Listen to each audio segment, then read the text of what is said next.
Hello and welcome back to the world of psychology.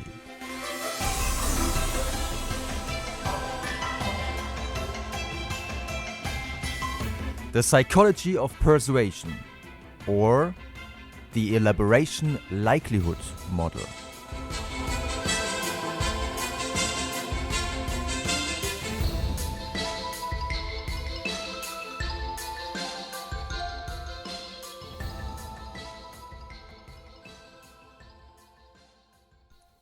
Day by day, we are exposed to numerous persuasion attempts.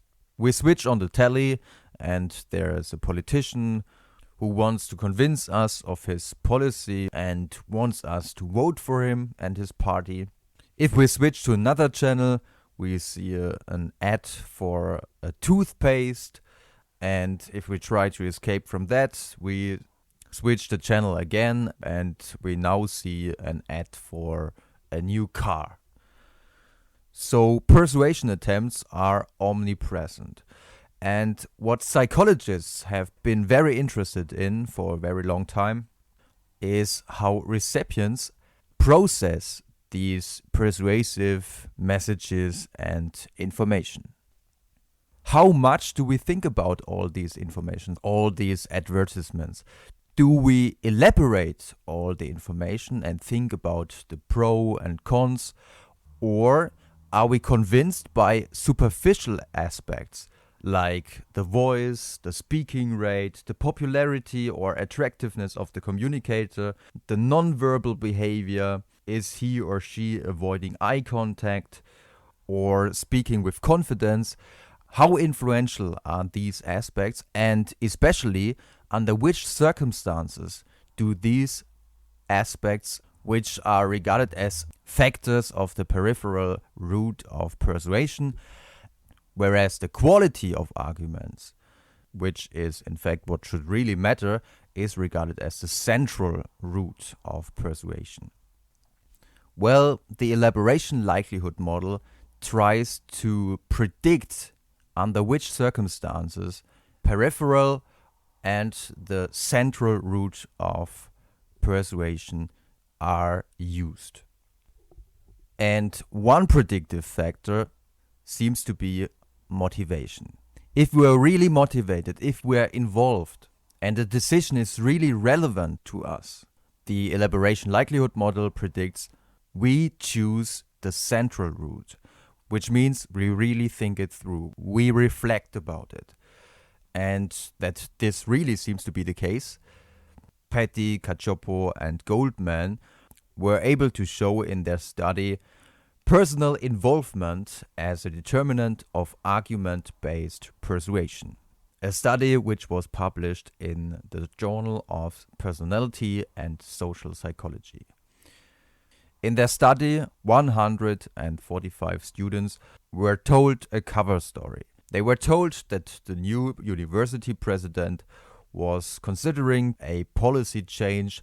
He was thinking about implementing a new comprehensive exam for all students in their major area. Therefore, the chancellor had already asked several individuals and groups to prepare policy statements. And all the participants had to do was to listen to one of these policy statements because they were thinking about broadcasting it in the campus radio. And as they wanted to know about the effectiveness of these statements, they had invited the participants to rate these statements. For the next step, they had some variations. For example, half of the students were told that the reforms would take place in about 10 years. So imagine you are one of these students and you are told, well, we are thinking about implementing such a comprehensive exam, but only in 10 years.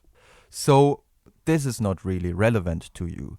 And your motivation to think about all the arguments might be not that high because you are not really involved.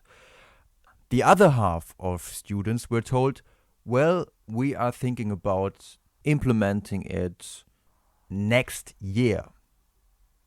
So this is really relevant to you because you will probably have to take this exam if they decide to implement it. Another variable that was manipulated was the expertise of the source. So some students were told, well, the statements you are going to hear have been discussed at a high school and you will hear the results of their discussion. So the source were just normal pupils. The other half of students were told, well, you are going to listen to the statements of a Princeton professor for education, which is obviously a very good expert. The third and last variable that was manipulated was the quality of the arguments. So some students were given weak arguments, like for example, a friend of mine was at a university and he had to take such comprehensive exams and today he has a really, really good job. Well, this kind of argumentation is quite similar to a friend of mine was smoking all his life and now he has no cancer. So smoking cannot be bad for you. Not really persuasive. Other students were given strong arguments, for example, statistics. Statistics that seems to prove when there are comprehensive exams, it's better for your job chances. So these variables were manipulated. First, the relevance, how motivated the participants were. Second, the expertise of the source. And third, the quality of the arguments. What were the results?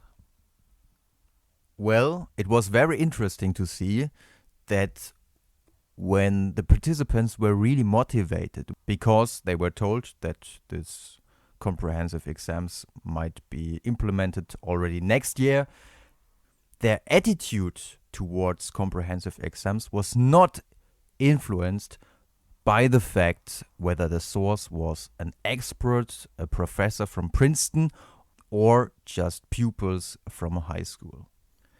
So they really thought it through. They thought about all the arguments. And it didn't matter who was the author of the arguments. It was only of importance how good these arguments were. Quite different results occurred when the involvement was low, when the participants were told, well, this will take place in 10 years. Under these circumstances, the participants gave much more attention to the source. And even if the arguments were really weak, yeah, I have a friend who blah blah blah, even when the arguments were really weak, the statement of the Princeton professor, of the expert, was really persuasive.